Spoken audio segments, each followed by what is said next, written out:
Hi, welcome to Confessions of an Indie Author. We are now on episode 19, January 18th. You'll have to excuse me. The dogs have decided that they want to get into anything and everything possible. And so I've spent the majority of my day trying to keep dogs out of things. So it's been super fun. Anyway, so the past week, I feel like I'm getting back into a regular routine. I'm trying to touch something at least every day, whether it be something marketing related, writing related, editing related, working on getting things moving forward and, for a positive 2023. I did reorganize my office. I don't know, I can kind of show you some of what it looks like maybe. Got all my storage over there, lots of books, etc., etc. I used to have a bed in here because this was a spare bedroom. I actually refurbished another room in the house, made that the spare bedroom. So I moved the bed out. So now I have room for all kinds of storage. I can kind of move around in here, put a little bed if one of the dogs wants to spend some time with me in here. Just getting things organized so that I can find them. What I noticed was that the room would get really cluttered. And then whenever I'd have a show and I would go try to pack everything up, it took me forever to get to things that I need or find things that I need. Most of my stuff is either, it used to be in two different rooms up here. Now it's in one room up here. And then the laundry closet has some storage stuff. And then I have some stuff for my tumblers in the basement. And then I have a section in the garage for that. So I'm trying to condense things and make it easier to find all the stuff that I have. I'm also trying to design. I'll probably start actually building something probably either January or February. I have some ideas to kind of transport my stuff. See, he's chewing on that over there. You see him over there? He's just chewing on it. Hey, you guy. Hey, dude. Done. No. All day. It's been all day. So anyway, especially my grid wall that I used to set up, the problem is that it kind of moves around. I have noticed that now I have a few dings. I drive a Highlander, a Toyota Highlander hybrid. And I mean, it's a really nice vehicle, but when things shift in there, I feel like it's damaging the vehicle. And so I'm going to design something that I can slide that into the grid wall panels to keep it from moving around. Hopefully it'll be less noisy and it won't hurt my vehicle. I also have problems sliding things in mat, and the mat gets stuck on things. And so you have to lift it up to put it in, and it just wreaks havoc on my lower back. So since I redid the other office room and I tore out the carpet, I no longer need the plastic that goes under the computer chair. So I'm going to use that to lay down in the back of the vehicle, hopefully, so things will slide a little easier in and out of the vehicle when I'm doing shows. So I guess I'll test that and see how it goes. You always have to evolve. I find that you got to kind of go with the flow, I guess you will. Things personally, dogs, actually sick dogs. Dunn, the one that was chewing in here, he's the foster puppy. He has the heart condition. He also has allergies. He's been on antibiotics pretty much his entire life. I'm trying to work with the shelter and the vets and figure out, what's going on with this guy. There's got to be an underlying issue. Obviously, he has the heart problem. But he also, with the allergies, I think he's got some sort of a chronic rhinitis, and he's constantly getting sinus infections. And so it's just snot everywhere. He's got bulldog in his breeding. And so he has that short little nose, I think, that isn't doing him any favors there. So he has constant infections. So we're going to the vet today. He's going to be sedated, and they're going to do a culture and see what kind of bacteria is growing, and hopefully get him on the correct amount, the right antibiotic. I want to make sure, because we keep trying, he's been on like 5 or 6 different kinds of antibiotics. So obviously whatever this infection is that he continuously gets, it is resistant to whatever we're giving him. So we have to figure out what's going on there. So he's going to go today and do that. My other dog, Frey, she's a mountain cur. We've had some issues with her with anxiety. I think specifically like a separation anxiety with me being at home all the time. She used to go to daycare on Fridays, and she's just kind of decided she doesn't want to do that anymore. And I don't know if it's because she's getting plenty of exercise during the week, because she's playing with Dunn now, or if she just is anxious and just would rather be at home. But I just got for her today CBD treats. Now I've tried I've tried like melatonin and all kinds of other things. I also have like a Purina Pro plan for like a calming formula. She still is just anxious all the time. So I kind of wanted to avoid the CBD, but I'm going to give it a try and see how it goes and see if it helps her with her anxiety. Because in February, we're gearing up to do a Disney cruise.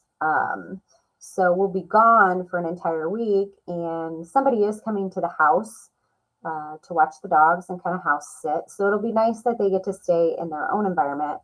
And it is somebody that at least Freya knows, and I know. So hopefully everything is going to work out just fine. But hopefully if they need this CBD treat to kind of calm her down a little bit because she missed her mommy, hopefully that will work out. But excited for vacation. We've had a few long years with Marcus's heart condition, his open heart surgery at the end of 2020, recovery, Lana's struggles with mental health, and just, trying to hold it together. You throw COVID in there, and now we have rampant inflation. My electric bills through the roof. Groceries are crazy. It's just been one roller coaster after another, and we really haven't taken any time out to just relax and enjoy life. So I scheduled a cruise, and I'm basically forcing everybody to just take it easy for a week. So it's much deserved. So I am definitely looking forward to that. And I hope everybody else is too. I will probably take some writing with me because I don't really consider that work. If I'm sitting and looking out on the ocean or I'm sitting on the beach somewhere, maybe I want to type or, bring my little notebook and jot some things down. So I probably will still do work, although I don't really call it work because I like to do it. Updates on the Titanholm board game. Like, I have the idea, I have the pieces in Game Crafter. I know kind of how I'm going to put it together. I started jotting down some rules, but it's kind of been put on hold. And the main reason why is because of the changes to the Dungeons and Dragons OGL. Now, that's the open game license. So the board game is going to be based off of the Titanholm RPG game, which uses the D&D open gaming license. So I have to revamp the RPG rules in order to move forward with the board game. So I've kind of put the board game on hold until I can revamp the RPG rules, which basically I'm still going to use a D20 system. I am changing and modifying a lot of things. There were already a lot of modifications that I had in there that differed from the Dungeons and Dragons rules. So I'm just going to change it, change the verbiage, I'm tweaking things as I'm going through. The classes are all going to be different. There are no races. They're just lineages, and you can pick whatever one you want. So hopefully I would like to have that done. I'd like to have it done by Origins, to be completely honest, because I think there's going to be a lot of people out there that are going to be looking for a new game system. And I think that it's a great opportunity to have something. I have most of the basics already outlined. So it shouldn't be too hard for me to have that by June. I just need to make sure. I probably won't do a hardback. I'll probably do a paperback, but we'll see. I've gotten pretty much through, I've hashed out the rest of the world for Titanholm, and I'm working on the character classes, which I'm calling them talents instead of classes. So we'll see how far I get with that. Of course, I have to do weapons, equipment, armor. I will have to do spells and monsters, and that will take a lot of time, building monster charts. So we'll see how that goes. The Titanholm Vella is still moving forward with monthly editions. Those characters in the Vella will be my base characters for the board game. So a little bit of cross. I think I talked about that last week. Cross advertisement in addition to the Blood Sparrows from Realm of Thraul. Big news in the Realm of Thraul.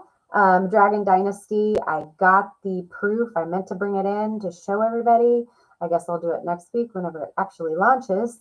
I got the proof copy. Everything looks good. I just have to do a final flip through, and I should have that published this week, hopefully by Friday. So I'm hoping I'll have that published by Friday. Still working. I've decided for the Runemaster, this is book 4, so it'll be a new, I don't know if it's going to be a trilogy, or I'm not sure how many books are going to be a continuation of the Runemaster. We'll just see where things take me. The rough draft of the next book is called, the working title is Raven's Code. We'll see how it goes. Raven's Code is basically going to hopefully set us up for a jaunt in the Vietnam War, which I have some really great ideas. If you've read any of the books, Ronin hopefully will be more prevalent in, hopefully a little bit in that first Raven's Code, but then definitely when we are going to Vietnam, he will definitely be accompanying Mira on that journey. I just haven't worked out all the details yet. For the Titans Code follow-up, it is still in rough draft stages.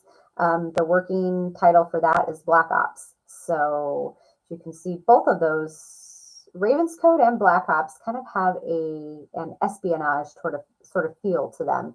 So it'll be interesting to see how that all develops, and making sure I keep those separate, because while they're the same, they're very, very different. One is more of a cyberpunk and the other one is historical fantasy. So we'll see how all that goes. But I am working in each and every one as I go. The only thing that I've been slacking on is my tumblers, which I had some issues with my lighting downstairs in the basement. Of course, I have my kitchen torn apart, my laundry room torn apart, and the basement decides to break. So I had to take a time out from everything I'm doing upstairs, go downstairs, work on the light fixtures downstairs, find out why they're not working. They are up and working. I got that done on Monday. So I really have no excuses, although I'm still making them. It's just the story of life.